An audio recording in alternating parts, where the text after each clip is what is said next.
welcome to Nurse Table Talk. I'm Nurse Julie, and today I'm being joined by Dr. Brittany Clayton, who is the owner of East Tennessee Vein Clinic in Knoxville. Welcome, Dr. Clayton. We're thrilled that you were able to join us today. I'm glad to be here.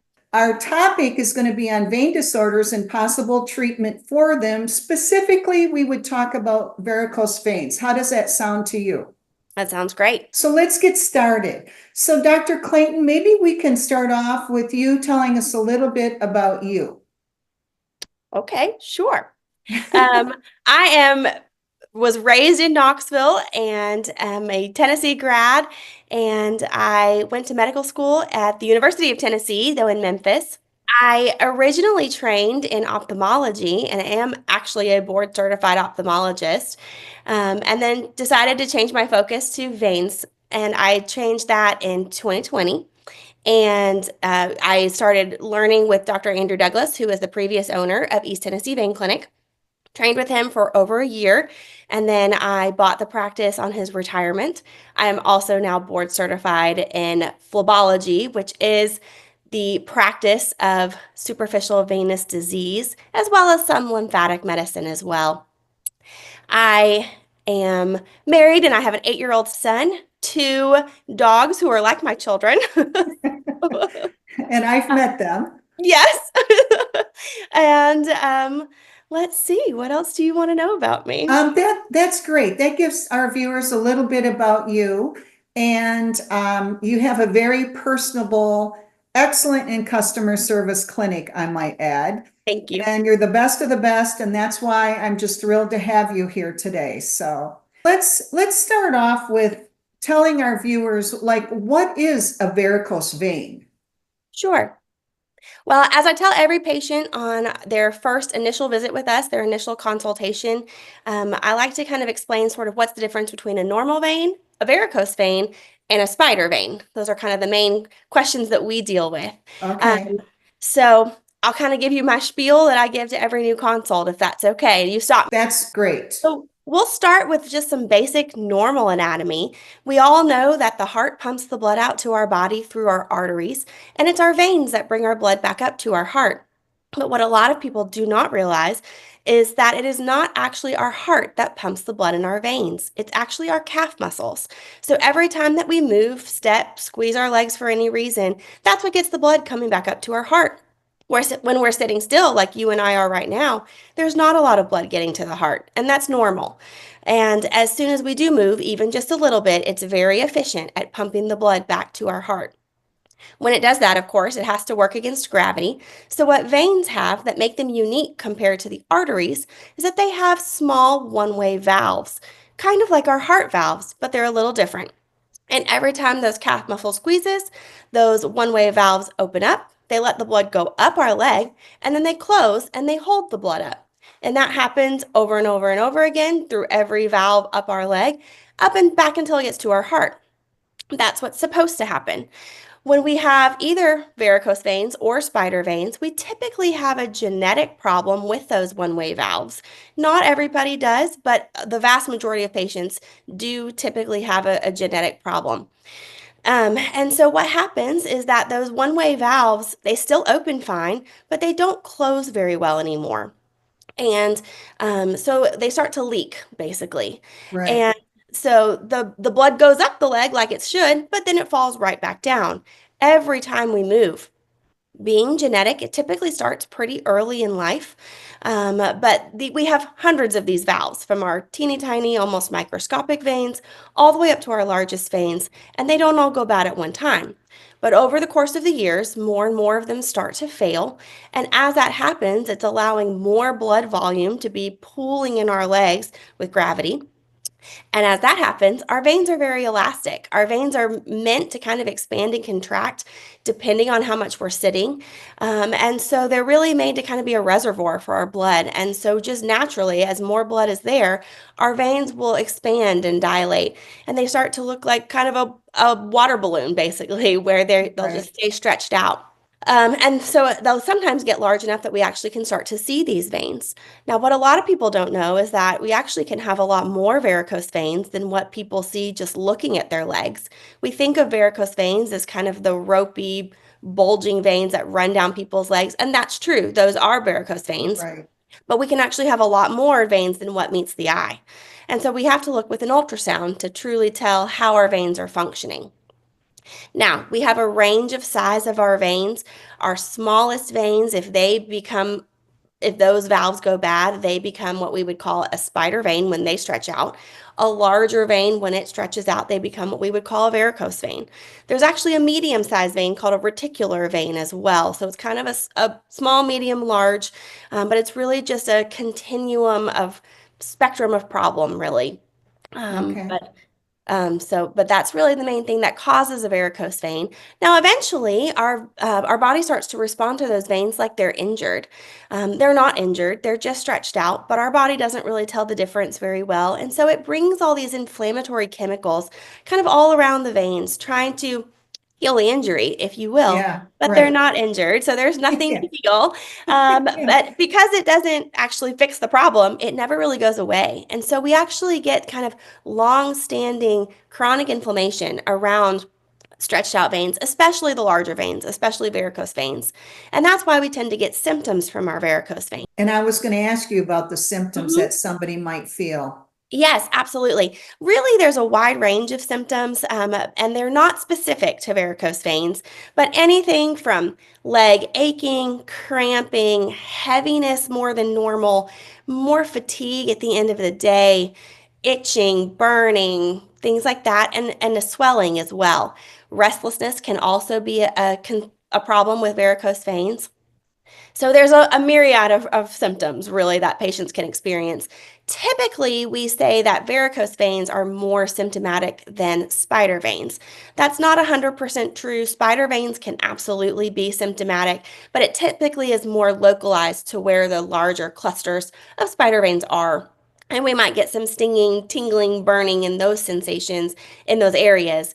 But kind of general full leg symptoms where it's like my leg is just aching or swelling or those larger symptoms are more associated with varicose veins than they are with spider veins. That's a great description of varicose veins, all the different kinds of veins. So I appreciate that. It's a learning curve. Not everybody understands how they work. Some people may let them go and not even realize that if you get them treated, you're going to start feeling better, number one.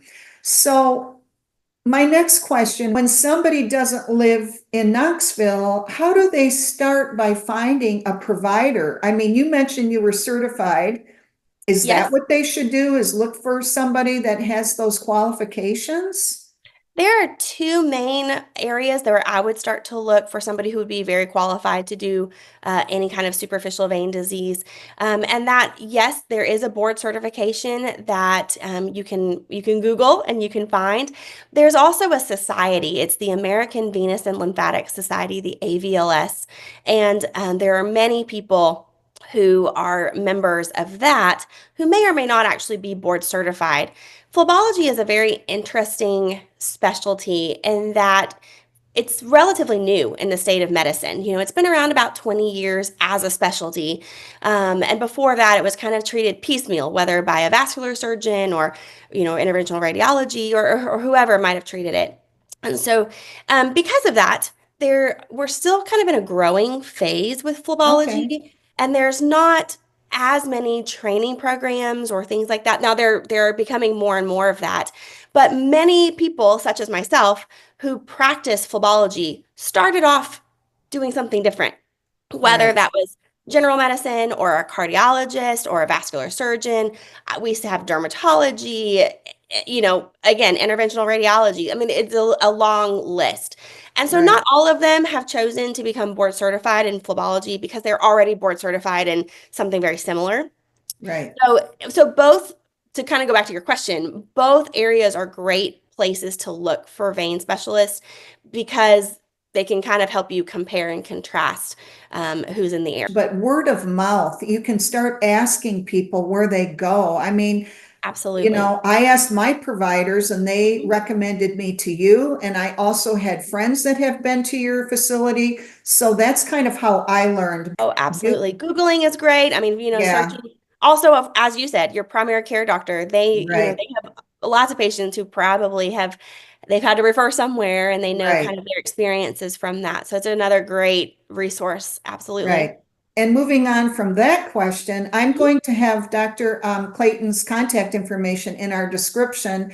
And I may also put it on the screen as well, but your location and phone number and that kind of information. But so let's move on and talk about the different treatments that you have. And I don't know how far in depth you want to go on that, but we can Sure. at least touch base. We all have to be proactive with our own health and do some of our Absolutely. research and do some of the legwork. So let's start off now. The big veins, the endovenous thermal ablation. Yes. So I guess the first thing I would really say is that again, you definitely need a consultation to be seen, to have an ultrasound so that we can tailor care to each individual patient. We do not do the same thing on every patient, though we do kind of have the routines that we like. And in general, when we're treating superficial vein disease of any kind, we're going to work from our largest veins to our smallest veins, Okay. from the larger trunks, if you will, to the smallest. And so when we're treating the largest veins, well, I would say in general with vein disease, we're in general treating them by eliminating them. We can't fix those valves and make them work correctly again. With deeper veins, with a vascular surgeon sometimes can go in and fix veins, but with the superficial veins, they're too small. And so we cannot fix the veins and make them work correctly again.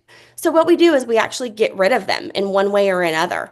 And that sounds a little scary, but our body is built with a lot of extras, a lot of redundancy when it comes to our veins. And typically, our superficial veins, if every single one of them was a varicose vein, which they never are, but that would only be 10% of our blood flow. The other 90% of our blood flow is coming from our deep veins, and we do not affect those deep veins. And so, between the fact that we're really only talking about a small percentage, maybe 4 to 6% typically of your blood flow, and the fact that we're built with a lot of extras, we can get rid of these veins, and your body doesn't even notice except for to feel better. These are diseased veins that aren't working correctly. And so it's not getting rid of a normal vein, it's getting rid of an unhealthy vein. And so we do that in general in one of two ways. Most of the time, we just close the vein down where it is in your body. And we have a number of ways that we can do that. But sometimes, if they're very big and bulging, especially if they become very tortuous, we can't do some of the closing. And so sometimes we have to remove the vein. But typically, we'll try to close the vein first, again, depending on what we see on your exam and your ultrasound. And starting with that, there are catheter procedures. And what you mentioned before, the endovenous thermal ablation, that is kind of a broad category that basically says that we're going to be using a catheter to heat the vein and seal it shut from inside. So it's kind of like welding it shut from the inside out. There are two main forms of endovenous thermal ablation that you can use. We typically use at our clinic the radio frequency ablation.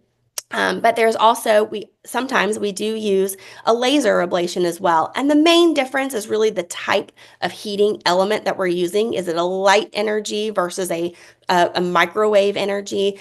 And that's more kind of semantics really more than anything Yeah. else. They both have excellent track records. Their success rates, their long-term recurrence rates, things like that are almost identical.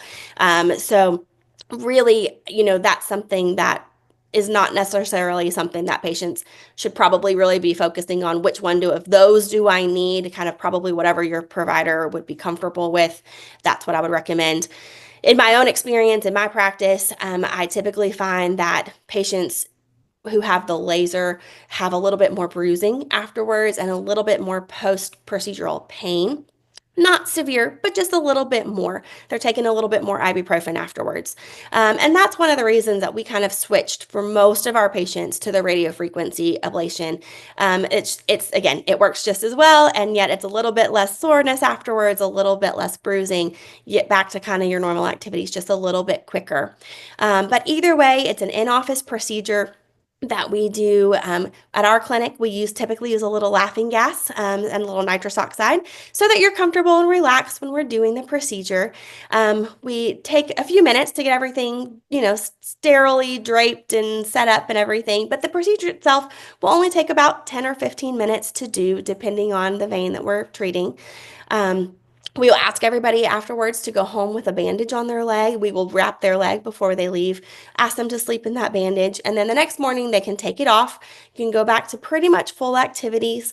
We do not want people to do heavy lifting for 1 week, but other than that, we want you up walking around. You don't have to take a lot of time off work. You can go back to all normal, typical daily activities.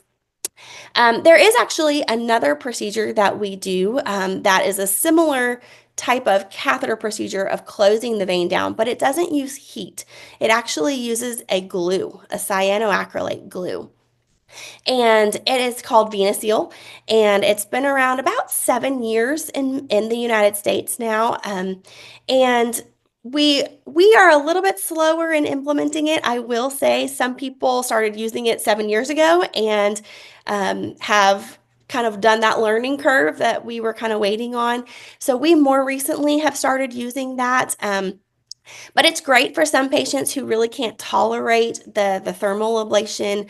It's great for patients who, really just don't ambulate very well. After a thermal ablation, we do ask you to go for a daily walk every day, at least 20 minutes, and to wear some compression stockings every day.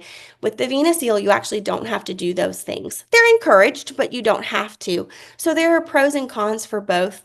With the glue, the Venous, we actually are using a permanent implant, basically. We're putting the glue in the vein and it's never going to go away.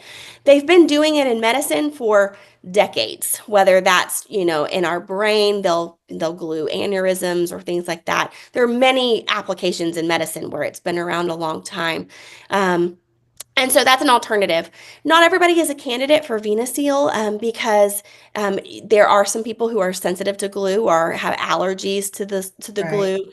Patients who right. might have, if for our ladies, if they've tried, the fake eyelashes and they have a reaction to the glue, you can't use it. If you've gotten super glue on you and you react, you can't use it.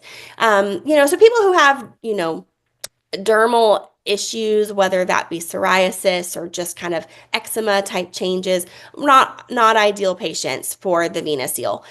So the radiofrequency ablation is still our kind of main go-to in our practice, but the Venous is a great option for some patients as well who are not good candidates for the radiofrequency.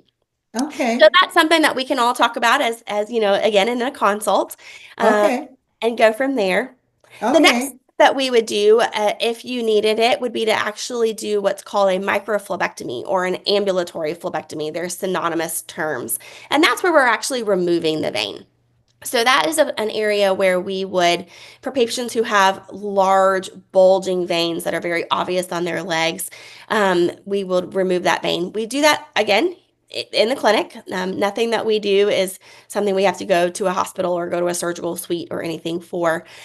Just like with the radiofrequency or the Venous ablations, we would use a little laughing gas on that patient to have them be comfortable and relaxed. And then we numb it up very well. And honestly, the numbing is the worst part. That's what stings and burns for the phlebectomy a lot. After that, actually, the numbing medicine shrinks the veins down substantially. And so we don't really have to make any big incisions. We don't use a scalpel. Nobody has stitches when they're done or anything like that. We actually go through with just a small needle, make a few punctures on the leg that again you do not feel at all. Right. And then we go through with an instrument that actually removes the vein and kind of pulls it out through that small puncture that we made. We wrap the leg in a bandage that we would ask patients to wear for a couple of days after that procedure. But once they take that bandage off, the bulges are largely smoothed out. They're very small puncture wounds that close very quickly, that don't leave large scars or anything like that. Nothing disfiguring on the legs. Yeah, Back yeah, 20 years yeah. ago, they used to do, stripping of the veins, and Right, kind of sounds similar, but it's not. It was a very different Right. procedure. And that, they it was a very traumatic for the leg. They'd have to be in the hospital. And they typically had large scars afterwards. So this is Oh, much newer, significantly less invasive, less disfiguring way to remove those larger veins if we need to do that. and would you recommend Tylenol at that point too?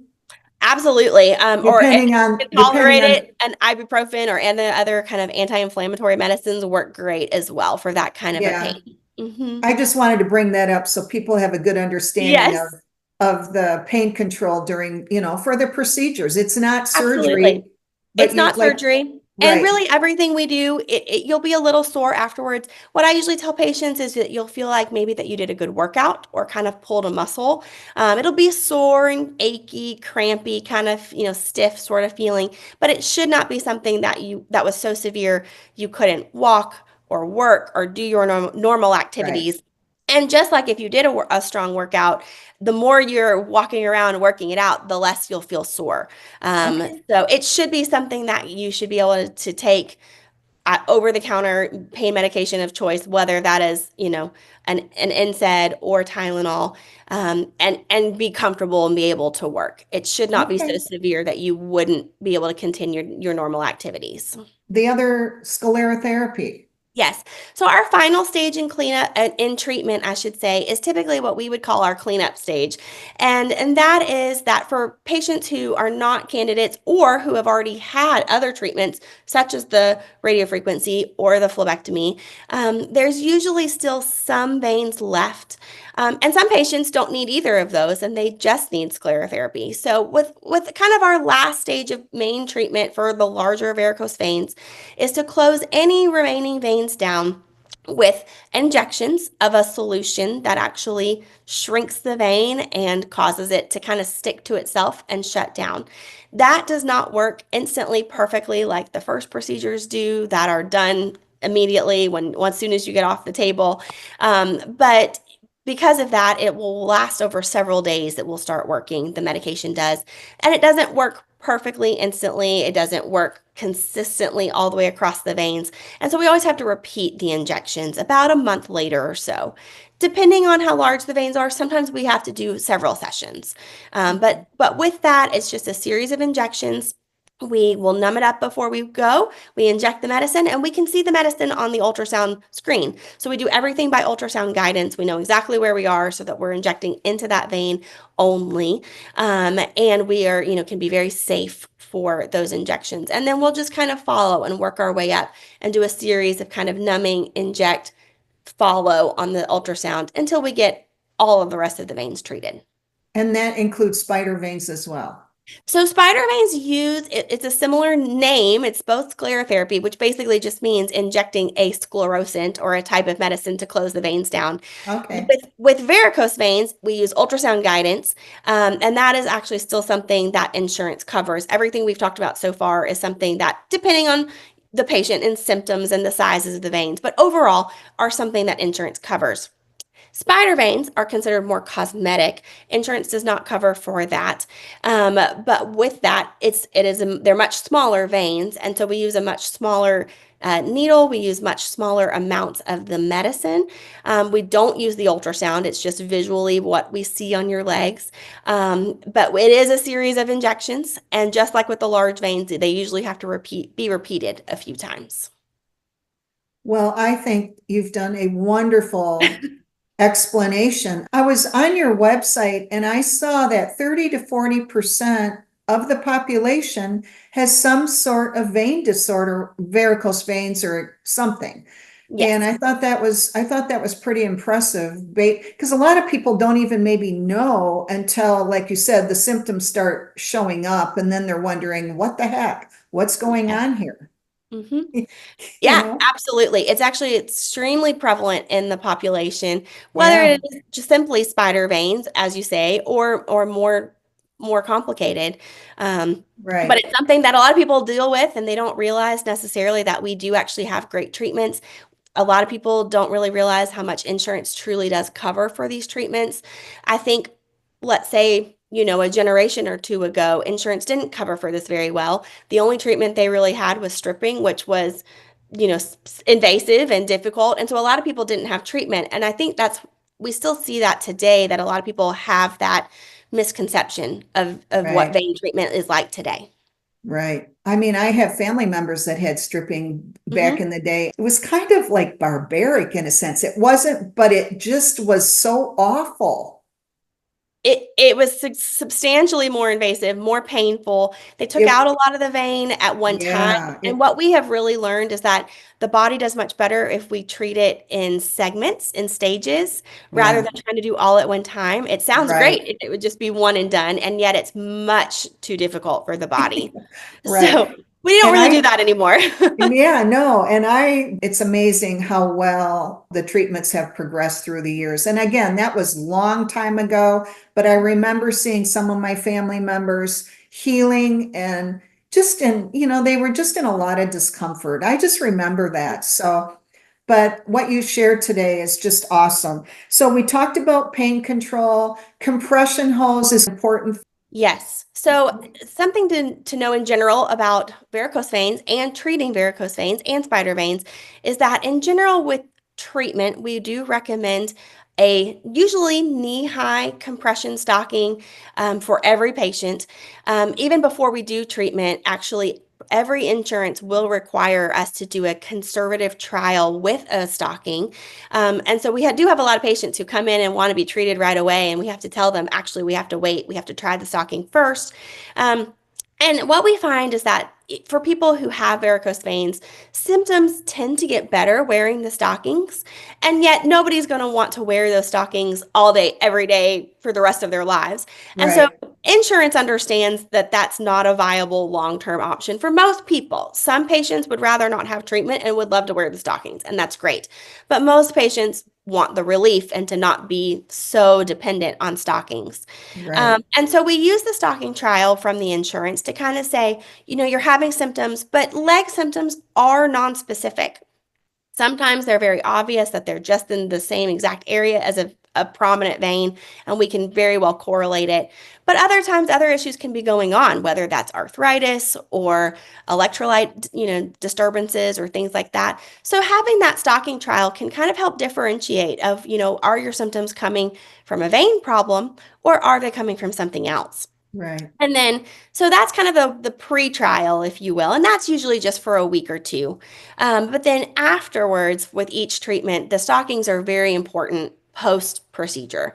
After each treatment, we ask our patients to wear the stockings for a week or two, depending on which part of the treatment we're doing.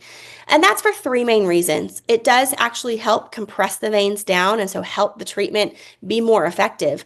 We know that patients who don't wear the stockings, that it's just not as successful. The veins typically open back up and don't have as great of an outcome as what they would have if they had worn stockings. Secondly, it helps with pain control as well. yeah, Again, it helps decrease the size of the veins. It helps decrease inflammation. And so with kind of that soreness, aching, cramping, swelling kind of sensations that you can get after treatment, the stockings help with that. Absolutely.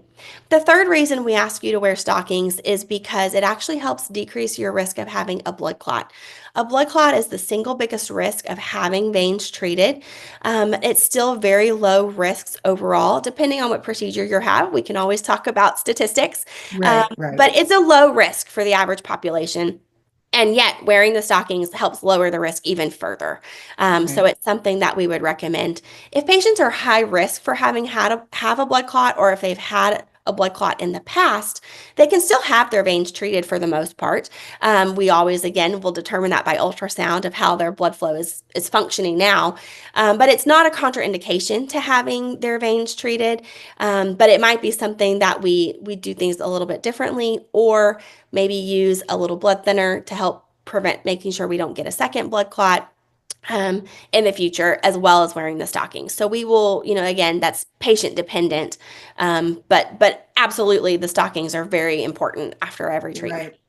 And as a nurse, I mean, I used to try to take care of my legs standing on the Mhm. hospital tile floors for hours. So what we kind of say for stockings is that they help symptoms before or after treatment. I have some patients who have chronic swelling who wear them all the time. Right, Most of right, our patients stop wearing them after treatment because we need it after, for a week or two, but not necessarily long term. They don't right, help really prevent the veins from failing.